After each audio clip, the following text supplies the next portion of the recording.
De hoy nos acompaña Ángel Carrión Tavares. Fran, él es editor, educador e investigador, director de investigación y política pública del Instituto de Libertad Financiera y Económica y fundador de la revista de Economía y Política Pública Panorama 21. Además, ha sido director del Centro de Investigaciones Comerciales en la Universidad de Puerto Rico. Y ya lo tenemos, Fran, al otro lado. ¿Qué tal, Ángel? ¿Cómo estás? Muy buenos días, bienvenido. Buenos días. Saludos, Anita. Saludos, Frank. Encantado de estar aquí con ustedes hoy. El placer es nuestro. Bueno, pues vamos con preguntas. Nos vamos a enfocar sobre todo también en la situación económica de Puerto Rico, que por cierto, ya estamos lanzando nuestro canal en Puerto Rico. Nos pueden ver en el canal Claro, en el canal número 745. Así que todo tuyo, Frank. Bueno, bienvenido, Ángel. Bueno, te quería preguntar un poquito para empezar a entrar, calentar los motores, como decimos. ¿Cuál es la relación política y económica entre Puerto Rico y Estados Unidos para aquellos que quizás estén escuchando que no sepan un poco sobre el tema? Saludos, Frank. Mira, Puerto Rico desde 1898 es una posesión de Estados Unidos por derecho de conquista, es decir, como consecuencia de la guerra hispanoamericana y la firma del Tratado de París en 1898, Puerto Rico pasó a ser un territorio de Estados Unidos. Esa relación económica y política se ha ido definiendo a través de los años por vía de una serie de cartas orgánicas o leyes y de decisiones que el Tribunal Supremo de Estados Unidos ha tomado, sobre todo las que tomó en los primeros años del siglo XX, que se conocen como los casos insulares. Voy a ser bien específico. La primera carta orgánica que se aprobó para Puerto Rico es conocida como la Ley Foraker por su proponente. Esa ley estableció la ciudadanía puertorriqueña, es decir, hizo a los ciudadanos de Puerto Rico tales, ciudadanos de Puerto Rico, reguló las relaciones comerciales en la isla, aplicó a Puerto Rico las leyes de Estados Unidos, excepto aquellas de rentas internas, y estableció un gobierno civil con una judicatura o una presencia, un tribunal de distrito federal en la isla. Ahora, entre 1901 y 1905 se llevaron al Tribunal Supremo una serie de casos para conocer y entender cuál era la relación, qué tipo, cuál era la naturaleza de esa relación económica y política. Y esos casos utilizaron un lenguaje muy importante que persiste en este momento, que definieron a Puerto Rico como Puerto Rico Puerto Rico pertenece a, pero no es parte de Estados Unidos. Eso es bien importante tenerlo claro.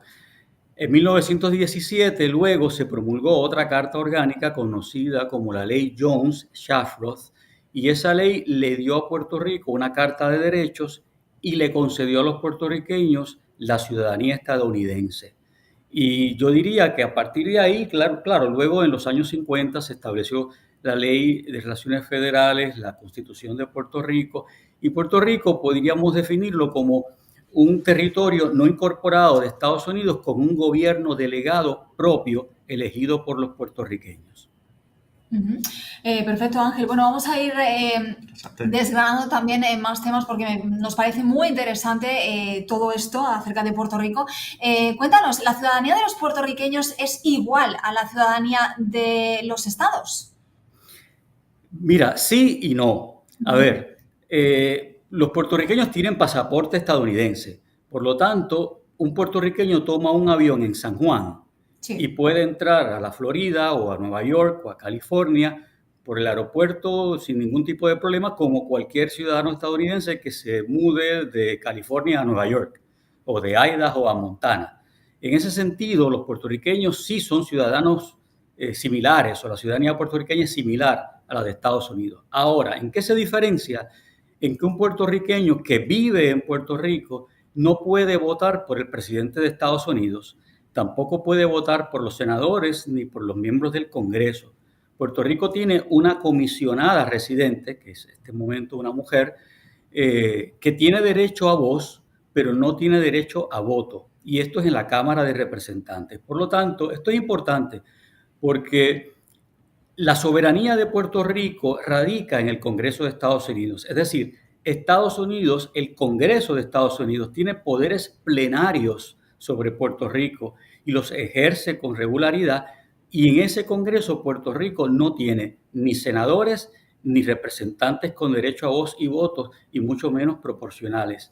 Es decir, Puerto Rico es una colonia de Estados Unidos en el sentido y, digamos, en cualquier forma de definición que podamos buscar en el derecho internacional. Ahora, si un puertorriqueño se muda a Estados Unidos, a cualquiera de los 50 estados, puede ejercer el derecho al voto en ese lugar. Así que es un asunto territorial. De la misma forma, los ciudadanos puertorriqueños que se retiran y tienen derecho al Seguro Social o al Medicare no tienen los mismos beneficios si se retiran en Puerto Rico a si vivieran en Estados Unidos. Por eso es que podemos, o hay alguna gente que dice que esa ciudadanía puertorriqueña es una ciudadanía de segunda clase. Es una ciudadanía de segunda clase mientras los puertorriqueños viven en la isla. Si se mudan a Estados Unidos, son ciudadanos tan plenos como cualquiera otro. Excelente, Ángel. Bueno, muchas gracias. Yo tenía una pregunta un poquito más. Bueno, tuve el privilegio de vivir en Puerto Rico unos 3 años. Yo lo considero mi segunda casa en el Caribe. Y te quería preguntar un poco porque yo estuve durante pues, el impacto del huracán María, lo que pasó después, la Junta Fiscal. Sé que Puerto Rico ha atravesado situaciones económicas, pero me interesa saber, bueno, porque desde la isla hace un tiempito atrás, ¿cómo calificas ahora tú la situación económica y fiscal actual que tiene la isla?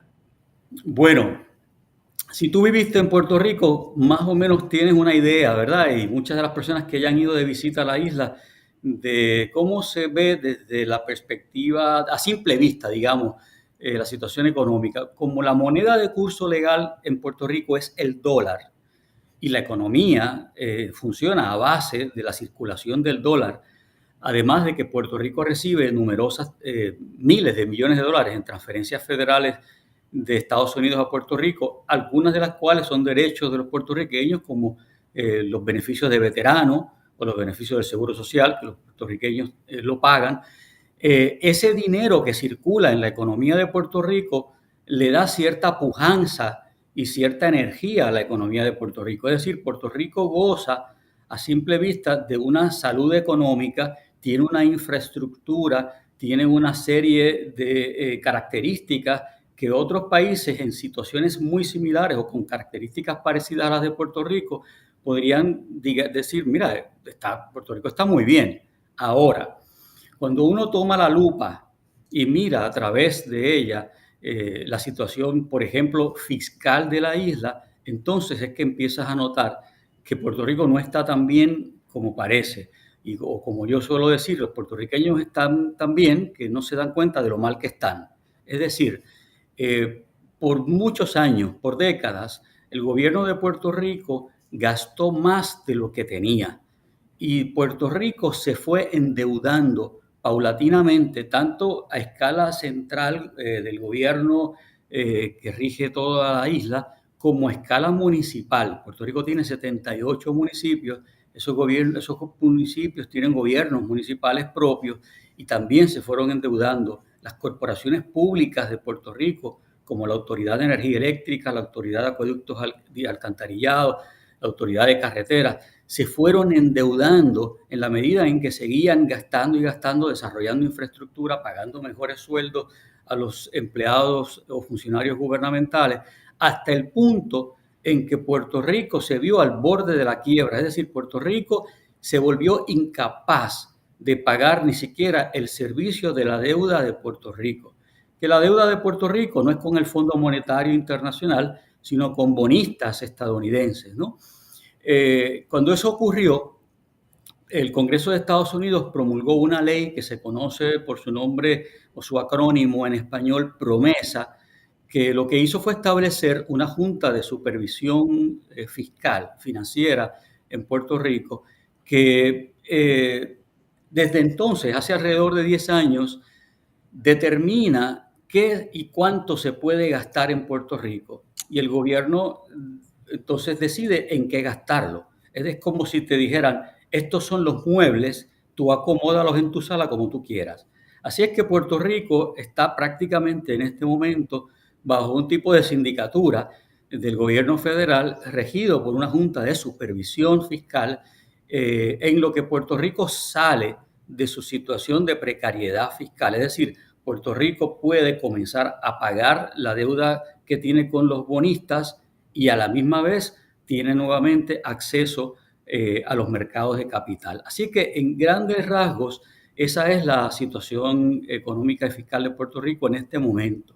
Obviamente, cuando ocurren fenómenos atmosféricos como fue, por ejemplo, el huracán o los huracanes Irma y María en 2017, Puerto Rico recibe ayuda de emergencia de instituciones como, por ejemplo, FEMA, y en ese momento pues circula más dinero dentro de la economía y aparenta haber una cierta bonanza artificial.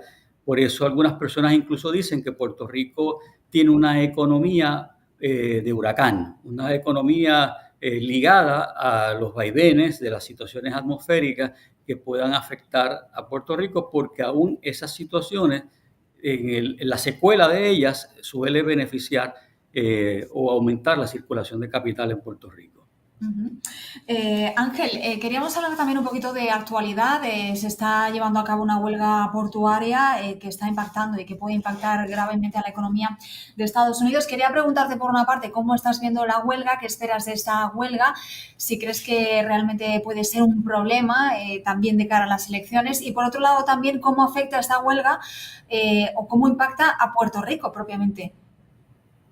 Bueno, Puerto Rico es uno de los principales socios comerciales de Estados Unidos, y cuando digo socios comerciales, de lo que estoy hablando es de mercado. Es decir, Puerto Rico es uno de los principales mercados de los productos y los bienes estadounidenses. Así es que casi todo lo que se consume en Puerto Rico viene de Estados Unidos. Es decir, cuando una persona va al supermercado, la mayoría de los productos que se distribuyen en la isla son productos estadounidenses que llegan a Puerto Rico en barcos con bandera americana. Es decir, se utiliza la Marina Mercante de Estados Unidos como resultado, como digamos, es la norma por virtud de la ley Jones en los demás 50 estados también. Una huelga portuaria corta no tendría un efecto importante en Puerto Rico. A medio plazo pudiera comenzar a notarse o sentirse cierta escasez de algunos de los productos principales. Ahora, una huelga prolongada, que yo espero que no se dé en este momento en Estados Unidos, pudiera afectar ciertamente el abastecimiento porque disloca la cadena de distribución y eso tendría un impacto en Puerto Rico. Los empresarios puertorriqueños no tienen unos inventarios amplios o óptimos porque Puerto Rico tiene lo que se conoce como un impuesto al inventario, es decir, aquello que no se ha vendido pero que tú tienes en tus almacenes es tributa, ¿no? Por lo tanto, los empresarios puertorriqueños no suelen tener unos inventarios óptimos, así que una huelga que se prolongue por demasiado tiempo pudiera afectar en lo que Puerto Rico, digamos, comienza a traer esas mercancías de otros países. Principalmente Puerto Rico lo que recibe de otros países desde el punto de vista del consumo o de los alimentos proviene de República Dominicana, por ejemplo, productos como verduras, el guineo viene también de República Dominicana, otros vienen de Costa Rica, otros lugares de Centroamérica, pero la mayoría de los bienes que se consumen en Puerto Rico sí provienen de Estados Unidos, y una huelga sería muy larga, sería sumamente peligrosa para Puerto Rico. Interesantísimo, interesantísimo. Bueno, estamos monitoreando ese tema, sobre todo para ver cuál es el impacto, no solamente en Puerto Rico, sino en todo el mundo. Son muy interesante tu opinión sobre eso, que los televidentes sepan un poco. Te quería, girar un poco. Vamos a hablar, yo me recuerdo, y corrígeme si estoy equivocado, durante pues, el impacto del huracán en Puerto Rico tuvimos mucha inmigración. Cuando digo inmigración, no es realmente inmigración porque, bueno, muchos puertorriqueños fueron a los Estados Unidos, al mainland, ¿no? A vivir, sobre todo mucha mano de obra calificada, ¿no? ¿Cómo ha cambiado esa situación? Si ha cambiado del todo. Sé que Puerto Rico tuvo, digamos así, una pequeñita cosita ahí con mano de obra calificada, digamos así. Háblanos un poquito de la situación poblacional y migratoria que está enfrentando la isla actualmente. Gracias por la pregunta. Esa pregunta es bien importante también porque explica cuál es la situación demográfica de la isla. Puerto Rico ha tenido dos oleadas migratorias bien significativas en su historia. La primera ocurrió a mediados del siglo XX, cuando comenzó la industrialización de Puerto Rico, pero no se crearon empleos suficientes para la fuerza laboral de la isla y el desempleo nunca bajó en aquellos años del 10%, siempre se mantuvo en doble cifra. Eso llevó a que muchos puertorriqueños tomaran lo que conocíamos entonces y llamábamos la guagua aérea, es decir, se fueran, la mayoría de ellos a Nueva York, y ahí es que surge el gentilicio New Yorkican, ¿no? Puertorriqueño que se va y se queda viviendo en Nueva York. Y en aquel momento el perfil del puertorriqueño que emigraba era el puertorriqueño de baja escolaridad, baja preparación, sin mucha experiencia más allá en el sector agrícola, que fue y se guetoizó dentro de la orbe neoyorquina en aquellos años. Después de eso, la situación migratoria se estabilizó por mucho tiempo y Puerto Rico llegó a tener una población de 3.8 millones de personas, de acuerdo al censo de Estados Unidos. Ahora, como tú planteas, después de los huracanes de 1917, en ese momento Puerto Rico se quedó sin energía eléctrica por alrededor de 3 meses, en algunos casos, en otros por casi un año. Y la gente tuvo que empezar a sobrevivir a través de energía solar y de otras fuentes energéticas. También estuvimos sin servicio de acueductos y alcantarillados por algunas semanas. Fue una situación muy difícil. Y como ya muchos puertorriqueños tenían familia en Estados Unidos, esa familia les dijo, véngase para acá, que aquí tenemos espacio. Y los puertorriqueños comenzaron una segunda ola migratoria en 1917 que no se ha detenido hasta el presente. Se estima que unos 700,000 puertorriqueños han dejado la isla en los últimos años. Ese es un número significativo. De acuerdo al censo más reciente, ahora Puerto Rico tiene 3.2 millones de personas habitando en la isla, mientras que en Estados Unidos se estima existen unos 5.9 millones de puertorriqueños. Es decir, si pues, los puertorriqueños de Estados Unidos se decidieran mudar a Puerto Rico, habría que construir un segundo piso a la isla, porque date cuenta, 3.2 millones en Puerto Rico, 5.9 en Estados Unidos, son números estimados. Te da una idea, en Puerto Rico, sin duda alguna, hay menos puertorriqueños, es decir, hay más puertorriqueños fuera de la isla que en Puerto Rico. El otro fenómeno demográfico que se está dando en la isla es que está envejeciendo la población.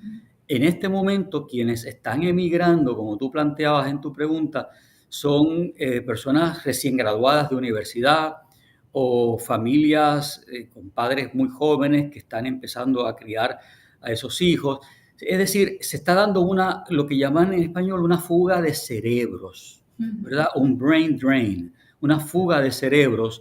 Son gente que está en la etapa más productiva, gente que Puerto Rico ya invirtió en su educación, en su formación, y que Puerto Rico necesita para su desarrollo económico y social, pero entonces cuando esa persona va a entrar en su momento más productivo al mercado, no encuentra las oportunidades que necesitaría para desarrollarse plenamente y no le queda otro remedio que emigrar a los 50 estados. Y de ahí es que se está dando esa oleada migratoria y esa fuga de cerebro y hasta cierto punto también hasta una sustitución de población, porque a la misma vez que muchos puertorriqueños están emigrando a Estados Unidos, muchos estadounidenses, sobre todo estadounidenses ricos, personas con grandes recursos económicos, están emigrando a la isla por una ley que se llama la Ley 60, que les brinda unos beneficios contributivos extraordinarios, pagan muy poco dinero en contribución sobre ingresos y tienen muchos beneficios que en Estados Unidos no tendrían. Por lo tanto, se está dando una sustitución de población y esa migración pues es motivo de preocupación porque, como decía antes, Puerto Rico necesita de esas personas en etapa y edad sumamente productiva y tan preparados como salen de nuestras universidades. Y Ángel, al hilo de lo que estabas comentando, ¿por qué crees que se está produciendo esta fuga de cerebros? ¿Por qué crees que nos están dando en Puerto Rico esas oportunidades laborales, esas oportunidades de futuro para su propia gente que se ve obligada a salir de la isla en busca a lo mejor de un futuro más productivo o mejor? ¿Por qué se está produciendo eso en primer lugar? Y luego, por otro lado, si esto todo tiene que ver también con la política pública que está afectando también a la situación económica de Puerto Rico, ¿todo eso está ligado? Excelente pregunta también. Mira, Anita, Puerto Rico, esto tiene mucho que ver con la política pública de Puerto Rico. Puerto Rico es un lugar sumamente regulado. Es decir, nosotros sufrimos de un exceso de legislación. Tenemos demasiadas leyes, demasiados reglamentos. Y esas leyes y esos reglamentos controlan e interfieren en la vida económica, política, social de los puertorriqueños excesivamente. Para ganarse la vida en Puerto Rico, para emprender un negocio, para administrarlo, para crear empleos, para pagar salarios dignos, Puerto Rico, los puertorriqueños, los que hacen eso, son verdaderos héroes en Puerto Rico. Es decir, hay que ser bien atrevido y digamos, casi es una empresa casi quijotesca emprender negocios en Puerto Rico por la excesiva política pública y regulación que agobia a los puertorriqueños. Es una carga regulatoria tan y tan pesada sobre los hombros de la clase trabajadora y productiva que afecta la calidad de vida en Puerto Rico. Eso, en gran medida, digamos, coarta el derecho a la libertad económica de los puertorriqueños, que no les quedan en muchos casos más remedio que emigrar a otros lugares, principalmente a Estados Unidos, donde encuentran mayor libertad económica, porque el estado que menos libertad económica tiene, que es Nueva York, y el segundo estado que menos libertad económica tiene en Estados Unidos, que es California, tiene más del doble en un índice de libertad económica que existe, que se llama Economic Freedom of North America, o libertad económica de Norteamérica, que la libertad económica que existe en Puerto Rico. Es decir, Puerto Rico, cuando se compara con los estados que más libertad económica tienen, como por ejemplo Florida y New Hampshire o Nuevo Hampshire, Puerto Rico está como 6, 8 veces por debajo de los niveles de libertad económica. En otras palabras, el exceso regulatorio y la excesiva cantidad de legislación, de la política pública tan pesada, onerosa que existe en Puerto Rico, ese clima de política pública tan que es una carga tan grande en los puertorriqueños, está incidiendo sin duda alguna en esa emigración. Interesante. Yo sé que pues, este término puede confundir, pues siempre se habla de libertad financiera y bueno, es algo que nosotros aquí en Estados Unidos, sobre todo los que vivimos aquí, gozamos en su gran mayoría. Los que pues, hacen las cosas de manera inteligente, quizás de algo de libertad financiera, pero tú estuviste hablando de un término que quizás no es de conocimiento público, que es la libertad económica. Háblanos un poquito de la diferencia entre la libertad económica y libertad financiera, porque estos no son términos que quizás los televidentes están acostumbrados a escuchar. Sé que Puerto Rico tiene ese tema que estabas mencionando, libertad económica, pero ¿qué es exactamente la libertad económica y cómo afecta a un ciudadano de a pie, ¿no? Tanto en Puerto Rico como fuera, ¿no? Muy bien. Ciertamente hay una diferencia en ambos términos, son cosas totalmente, tienen relación, pero son diferentes. A ver, la libertad financiera es la capacidad de un ser humano de tener más recursos de los que pueda necesitar, es decir, de tener activos suficientes para cubrir sus necesidades y que le sobre dinero, ya sea para invertir, para ahorrar o simplemente para dormir tranquilo por la noche. Es decir, alcanzar el punto en el que yo tengo la solvencia económica para yo tener la calidad de vida a la que aspiro y no padecer, ni sufrir, ni tratar de estirar el dólar para llegar a fin de mes. Eso es libertad financiera. Y es muy importante y debe ser una aspiración de todo ser humano alcanzar un nivel de libertad financiera. Ahora, libertad económica es otra cosa. La libertad económica es un derecho. El derecho que tiene todo ser humano a ganarse la vida honradamente, es decir, a trabajar, emprender intercambiar, comprar y vender productos y servicios responsablemente, sin intervención o sin limitaciones indebidas por parte del Estado. Es decir, el gobierno debe crear las circunstancias o las condiciones favorables para que la iniciativa privada florezca en un libre mercado y como producto de esas leyes del mercado se desarrolle riqueza y esa riqueza ayude o contribuya a reducir la pobreza. Porque donde hay riqueza hay menos pobreza, naturalmente. Y para que haya riqueza tiene que haber inversión privada, ¿verdad? El gobierno no produce nada. El gobierno obtiene sus fondos de expropiar o de quitarle dinero por vía de los impuestos, que es una forma violenta, ¿verdad?, de tomar el dinero de las personas que lo producen, y con eso ellos hacen la obra pública que sea necesaria. Ahora, quienes crean la riqueza son los empresarios, los inversionistas privados y los empresarios privados, los que crean empleos. Por lo tanto, para que eso ocurra, tiene que haber un clima favorable a la inversión. ¿Qué significa eso? Pues mire que todas esas leyes de las que hablábamos antes, toda esa política pública invite a las personas y digan, mira, este es un lugar bueno para nosotros invertir. Invite a la gente a invertir, invite al capital a circular en esa economía. Y Puerto Rico, pues no tiene libertad económica, o tiene una libertad económica muy baja. Es decir, los puertorriqueños que desean conseguir un trabajo tienen más problemas que ningún otro ciudadano americano porque el desempleo en Puerto Rico, el desempleo estructural, nunca está por debajo de 2 dígitos. Puerto Rico tiene inseguridad alimentaria a unos niveles superiores a los de Estados Unidos. No tiene, o sea, los salarios que se pagan en Puerto Rico no se acercan a los salarios que se pagan en Estados Unidos. Y todo eso es consecuencia de la falta de libertad económica. Esta libertad económica es tan importante que los científicos sociales se han dado a la tarea de medirla, ¿verdad?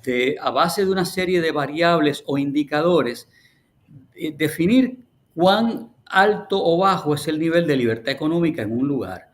Uno de esos índices, yo hice alusión a él hace un momento, es el Economic Freedom of North America, que proviene del Economic Freedom of the World.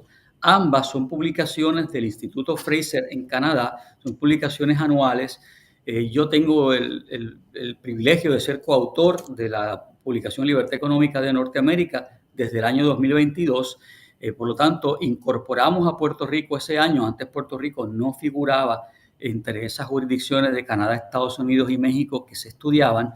Ahora Puerto Rico es parte del índice y por eso podemos decir Puerto Rico es el más bajo de las 10 provincias de Canadá que se miden, de los 50 estados de Estados Unidos, es el más bajo y yo creo que incluso va a quedar más bajo en el índice de 2024, estamos ahora mismo haciendo los cálculos, que va a quedar más abajo de algunos de los estados que están mejor en México.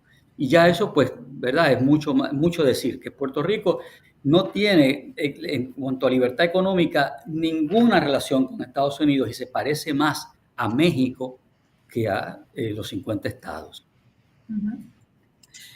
Ángel, para ir terminando, también me gustaría, porque prácticamente se lo preguntamos a todos los invitados que pasan por aquí, que tenemos la oportunidad de charlar con ellos. Estamos en un año de elecciones, estamos en un momento en el que están pasando muchísimas cosas en Estados Unidos, en los mercados, en la bolsa, en la economía, por supuesto también, como decíamos, en la política con esas elecciones a la vuelta de la esquina. Y yo siempre les suelo preguntar a los invitados que me hagan o que me den su particular termómetro de cómo está la economía real de este país o cómo la ven desde su punto de vista. ¿Cuál es tu punto de vista de la economía de Estados Unidos en este momento donde venimos de un recorte de tipos por parte de la Reserva Federal, donde estamos muy pendientes, por ejemplo, de los datos de empleo que se van a publicar en el día de mañana, donde la inflación parece controlada?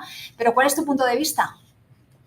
Bueno, la economía y la situación fiscal de Puerto Rico, como mencioné antes, no se asemeja a la de Estados Unidos.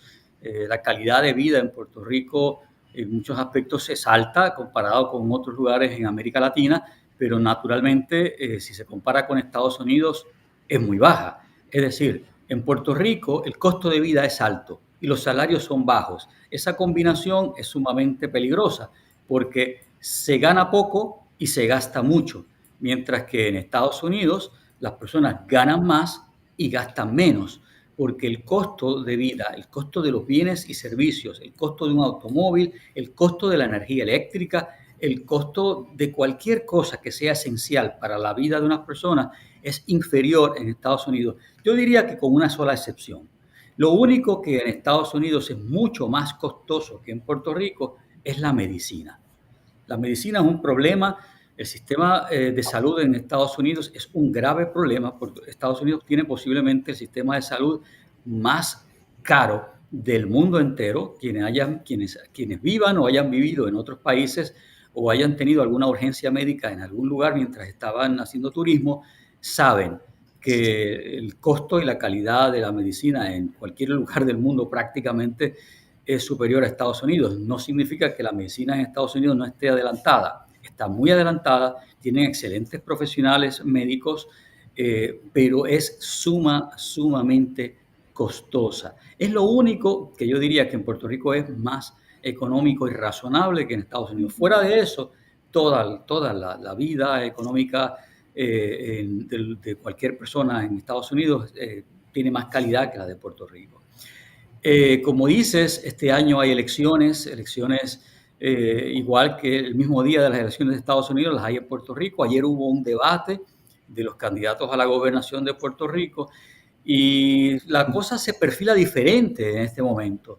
En Puerto Rico han gobernado solo 2 partidos. Debo decir que Puerto Rico está organizado no a base de partido demócrata y republicano como Estados Unidos, sino en partidos de carácter ideológico hasta cierto punto, porque están organizados políticamente de acuerdo a la expectativa o preferencia de relación política y económica que se desea con Estados Unidos. Hay un partido pro-estadidad que quiere que Puerto Rico se vuelva un estado, el estado 51 de Estados Unidos, un partido pro-independencia que quiere que Puerto Rico se independice de Estados Unidos y se vuelva un estado nacional libre y soberano. Y hay un partido que es el partido pro statu quo, que quiere que las cosas se queden como están. Esos 2 partidos, quiero decir, el último, el que quiere que las cosas se queden igual, y el partido gobernante, que es el que aspira a la estadidad federada, han gobernado Puerto Rico toda la vida. Nunca el partido independentista ha ganado. En este momento, por primera vez, el partido independentista puertorriqueño es en coalición con un partido o un movimiento llamado Victoria Ciudadana, aparecen segundo en la intención de voto, es decir, en todas las encuestas aparecen que están segundos. Quien corre al frente en esta elección es el partido de gobierno, el partido pro estadidad federada, que se llama Partido Nuevo Progresista, y su candidata a la gobernación, pero hay que observar muy de cerca el desarrollo de esta elección porque por primera vez pudiera ser que el partido independentista no sé si le alcance para ganar las elecciones, pero quede con una amplia representación en el Senado y en la Cámara de Representantes de Puerto Rico y hasta incluso pueda ganar algunas de las alcaldías, como por ejemplo la alcaldía de San Juan, donde la carrera ahora mismo es cerrada y parecería ser que el incumbente pudiera perder con el partido de la coalición entre el PIB o Partido Independentista Puertorriqueño y Victoria Ciudadana.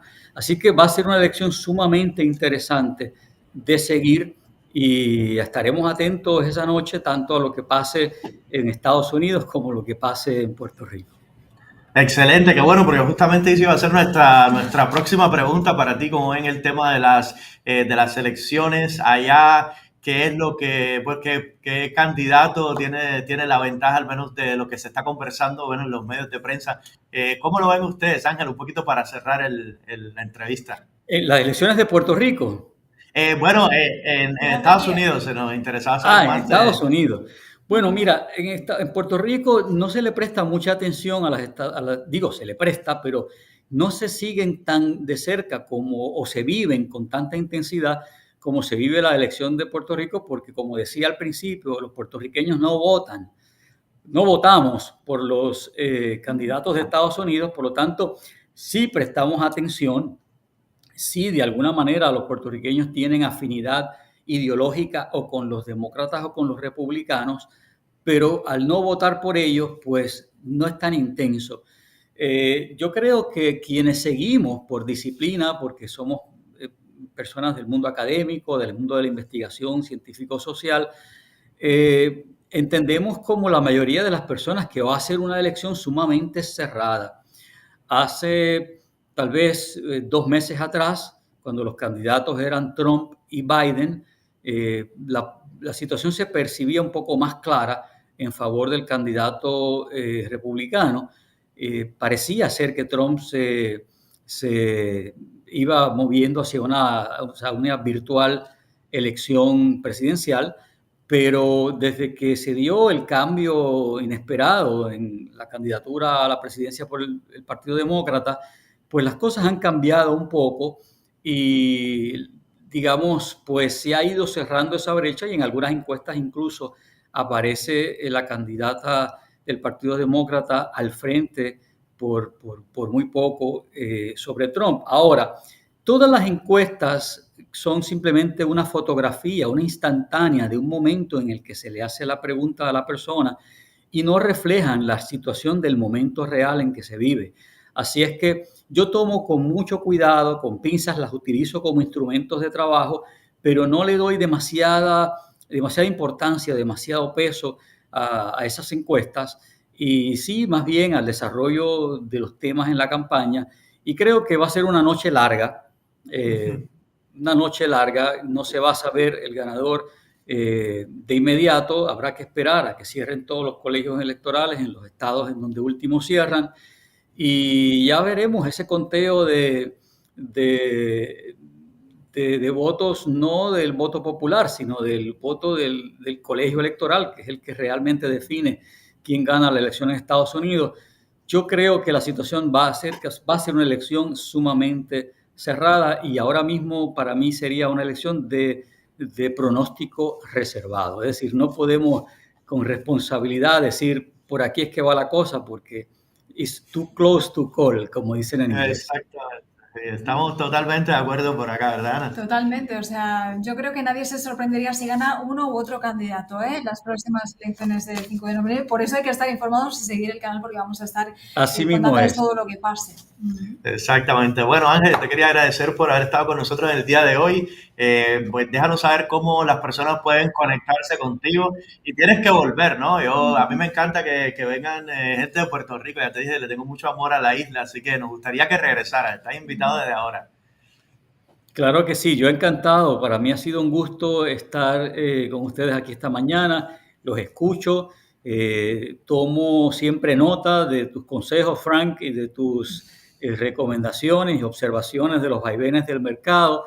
Así es que estoy muy atento ahora a Comercio TV, que sinceramente están haciendo un trabajo importante porque hacía falta esta audición y un instrumento, ¿no? como este para llevar información nueva, precisa, de calidad al público hispanohablante, no solo en Estados Unidos, sino en todas partes del mundo. Así es que encantado.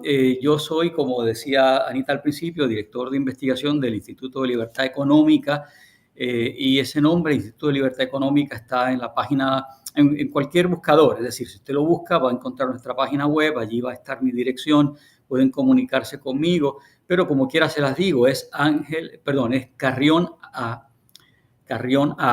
arroba ilepr.org, Carrión A arroba ilepr.org. Con mucho gusto, cualquier persona que me escribe, le contestaré en el periodo de las primeras 24 horas, sinceramente.